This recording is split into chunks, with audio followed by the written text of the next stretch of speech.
11টা সাড়ে 11টা বেজে গেছিলো, তাই মাঝখানে আর সেরকম ভিডিও কিছু করতেই পারিনি। এসেই টিফিন খেয়ে নিয়ে চান টান সেরে নিয়ে পুজো করে নিয়ে চলে এসেছি রান্নাঘরে। তো আজকে রান্না করছি মাটনের কিমা মটরশুঁটি দিয়ে। এটা কিন্তু দুর্দান্ত খেতে লাগে। তো আগে আমি কিমাটা ভালো করে ধুয়ে নিয়ে ওটা সেদ্ধ করে নিয়েছিলাম কুকারে। আর এদিকে আলুটাকেও ভেজে নিয়েছিলাম, ভেজে তুলে রেখেছিলাম।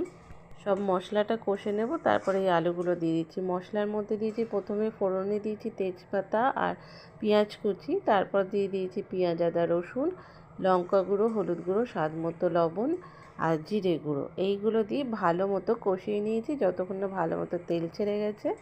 এরপর ভেজে রাখা আলু দিয়ে দিয়েছি, দিয়ে আরেকটু কষিয়ে নেব। কষে নেওয়ার পর মটরশুঁটিগুলো রেখেছিলাম, সেই মটরশুঁটিটাও ওর মধ্যে দিয়ে আরও কষে নিতে হবে। এই রান্নাটা ভাত, রুটি, পরোটা যেটাই বলো সব কটার সাথেই কিন্তু দারুণ খেতে লাগে। ও হ্যাঁ, আরেকটা জিনিস আমি বাদ দিয়েছি বলতে, সেটা হচ্ছে টমেটো কুচি করে আমি এতে দিয়েছিলাম।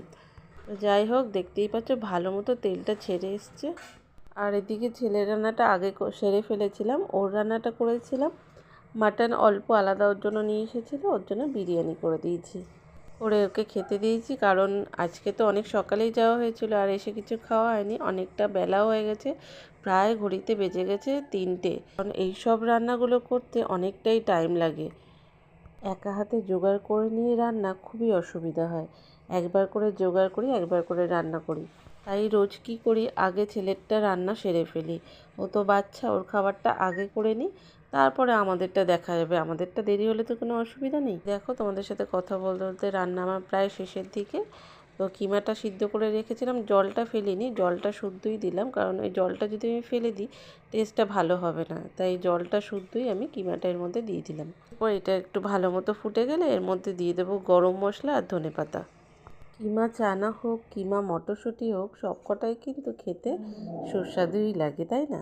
তাই দেখো, তোমাদেরকে দেখিয়ে দিচ্ছি আলুটা সেদ্ধ হয়ে গেছে একদম, যেহেতু ভাজতে ভাজতে প্রায় সেদ্ধ হয়েই এসেছিলো, একটু ফুটিয়ে নিতে ভালো মতো গলে গেছে। তো এরপরে আমি গরম মশলা ধনেপাতাটা দিয়ে দিচ্ছি। তো আজকের এই রান্নার ভিডিওটা তোমাদের কেমন লাগলো অবশ্যই কমেন্ট করে জানাবে। ভিডিওটা এখানেই শেষ করছি, দেখা হবে অন্য কোনো নতুন ব্লগ নিয়ে তোমাদের সাথে। আর যারা পুরো ভিডিওটা ধৈর্য ধরে প্রথম থেকে শেষ অবধি দেখেছো তাদেরকে অনেক অনেক ভালোবাসা আর অসংখ্য ধন্যবাদ।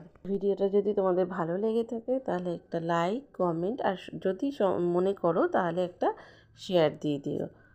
আজকের ভিডিওটা এখানেই শেষ করছি। সকলে ভালো থেকো, সুস্থ থেকো, দেখা হবে অন্য কোনো ভিডিও নিয়ে। এখনকার মতো বিদায় নিচ্ছি, টাটা।